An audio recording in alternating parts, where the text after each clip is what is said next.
Halo semuanya, salam kenal. Saya Samuel Dito di sini ingin berbagi kepada teman-teman semua, khususnya buat teman-teman mahasiswa baru terkait dengan dua program yang wajib dicoba khususnya untuk mahasiswa baru.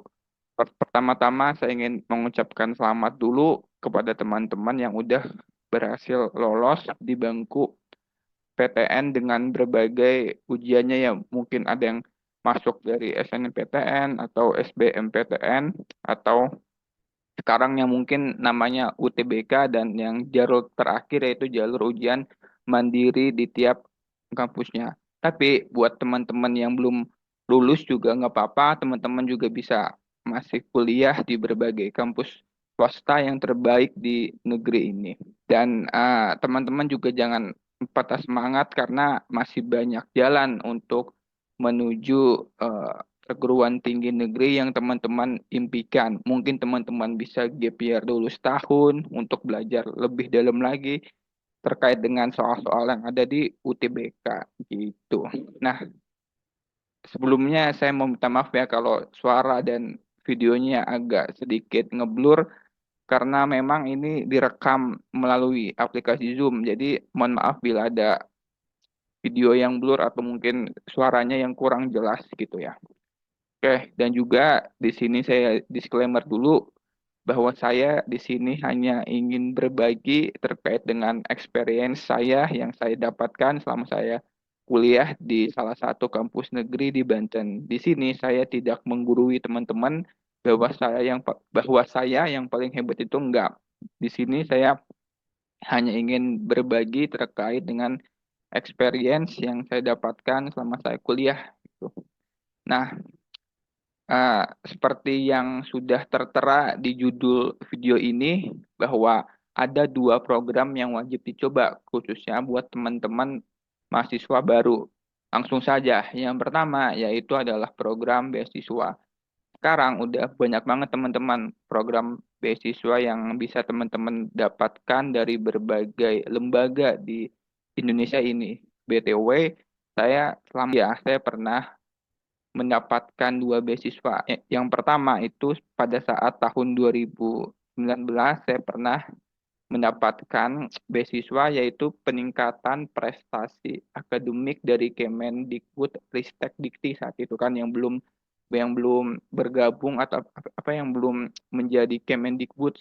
Jadi dulu tuh ada beasiswa PPA namanya, peningkatan prestasi akademik dari Kemendikbud Ristek itu di tahun 2019 selama setahun. Nah, kemudian saya coba lagi untuk beasiswa berikutnya di sarjana yaitu namanya beasiswa karya Salemba 4 atau KSE itu di tahun 2020 sampai saya lulus. Jadi ada dua beasiswa yang membantu saya selama saya kuliah. Dan eh, selain materi, tentunya masih banyak teman-teman yang bisa dapatkan dari beasiswa itu.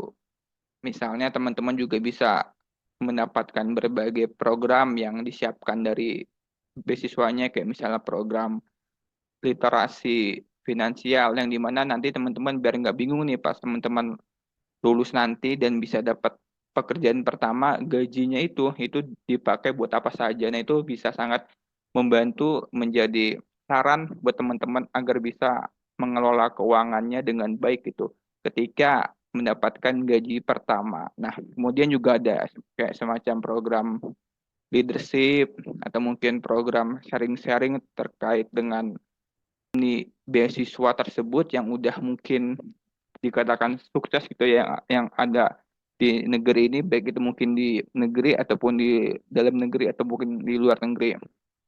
Nah, itu sih palingan. Nah, untuk list-list beasiswa apa saja yang ada di negeri ini khususnya lagi untuk program beasiswa sarjana itu akan saya cantumkan nanti di next video ini atau mungkin di deskripsi kali ya. Nah, kemudian yang kedua adalah program Kampus Merdeka. Nah, ini adalah program yang sangat bagus buat teman-teman yang saya sarankan juga karena saya juga pernah mendapatkan dua programnya, yaitu yang pertama itu program Kampus Mengajar Batch 1 Di situ saya mengajar kurang lebih selama 3 bulan saat itu di sebuah SD yang terpencil di daerah saya. Dan itu sangat membantu saya untuk menambah experience saya untuk menjadi seorang guru lah ya yang baik dan benar. Nah, kemudian yang kedua itu saya pernah mendapatkan program kampus Merdeka yaitu studi independen bersertifikat batch 2 saat itu. Saat itu juga saya eh, belajar lagi ya namanya studi independen. Saya belajar di salah satu lembaga pendidikan swasta di negeri ini, yaitu saya belajar mengenai program data analis. Nah, di situ sangat membantu saya sih untuk belajar lagi mengenai job data analis yang mungkin sedang trennya di 5 tahun terakhir ini dengan mungkin gajinya yang sangat besar gitu ya. Saya juga belajar untuk ke arah sana, belajar mengelola Excel, terus juga saya pernah belajar Python yang nggak saya dapatkan selama saya kuliah di kampus saya. Jadi di situ program tersebut sangat membantu saya sih untuk belajar independen di luar kampus yang saya inginkan. Khususnya saat itu saya belajar mengenai data analis, saya belajar Excel, saya belajar Python, saya belajar bagaimana mengelola data dari awal hingga akhir, dari raw yang asli sampai menjadi sebuah visualisasi yang untuk dipresentasikan kepada pemangku kepentingan di perusahaan tersebut misalnya kan. Nah, kemudian masih banyak juga program-program kampus Merdeka yang teman-teman juga bisa coba. Di antaranya ada program pertukaran mahasiswa, program magang juga. Magangnya juga nggak kaleng-kaleng, ada magang di DPR RI gitu ya. Selain pengalaman juga ada materi berbentuk uang juga yang bisa membantu teman-teman gitu ya untuk uh, magang tersebut. Nah, kemudian selain magang, studi independen, program pertukaran mahasiswa baik dalam dan luar negeri gitu ya. Yang luar negeri itu kalau nggak salah saat itu saya eh, programnya harus menyertai sertifikasi dari Duolingo saat itu. Tapi sekarang saya kurang tahu tuh. Mungkin udah dinaikkan atau mungkin masih sama aja kali ya. Masih sama-sama menggunakan sertifikasi dari Duolingo. Kalau saya nggak salah gitu ya. Dan juga eh, masih banyak program kampus Merdeka yang mungkin masih baru ya.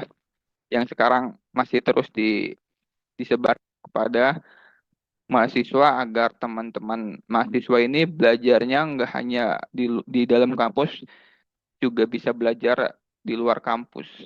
Mungkin itu saja sih yang akan saya bagikan di dalam video pertama saya ini. Eh, Terima kasih.